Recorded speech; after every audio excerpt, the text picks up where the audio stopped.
Hey, homesteaders. Today I want to talk about prepping because I get asked if I'm a prepper every once in a while. And I think it's a neat question.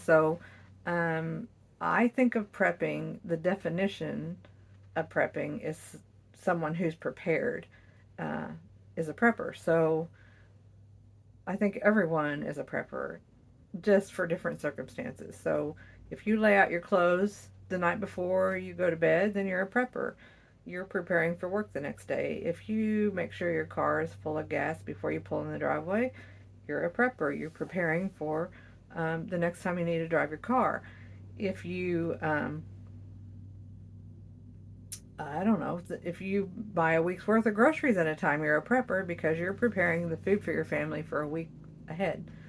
So I think everyone's, to one degree or another, a prepper. Um, is it possible to prepare for everything? No.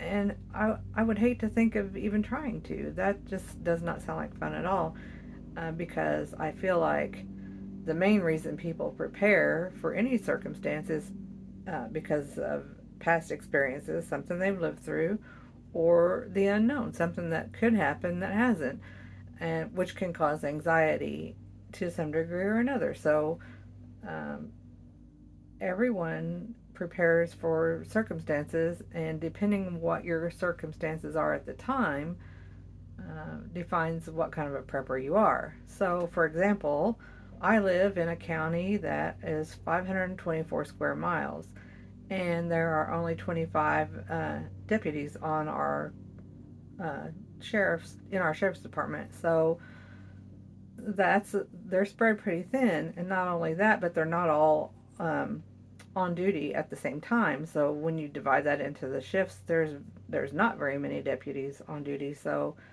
I feel like it's my responsibility to be prepared for self-defense and protecting my property because of my circumstances and where I live.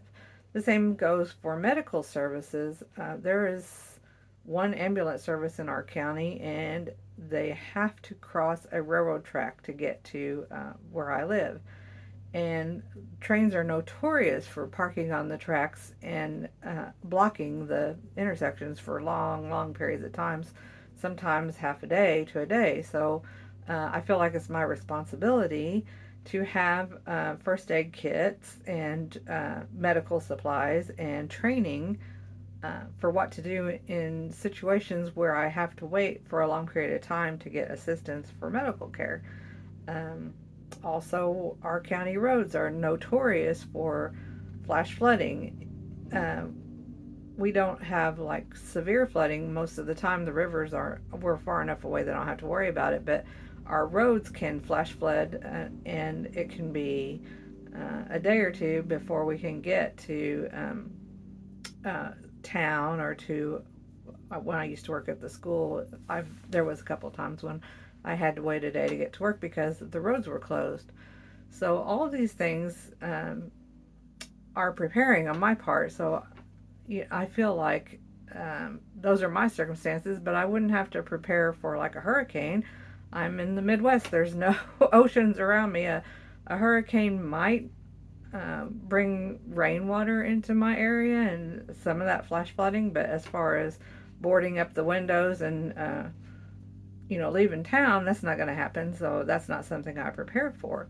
Same as with earthquakes. There's a fault line nearby, but it's not been active for years, and it's not a regular occurrence to have earthquakes here. And when we do, they're usually very small. So most of the times you don't feel them. So I don't feel like it's something that I need to be as worried about as, say, a tornado or ice power power outage in the winter time. So different circumstances call for different prepping measures, and I think that it's important that we understand what the possibilities are for any situation where we are, our financial situation, and like I said, our location, and then prepare according to that.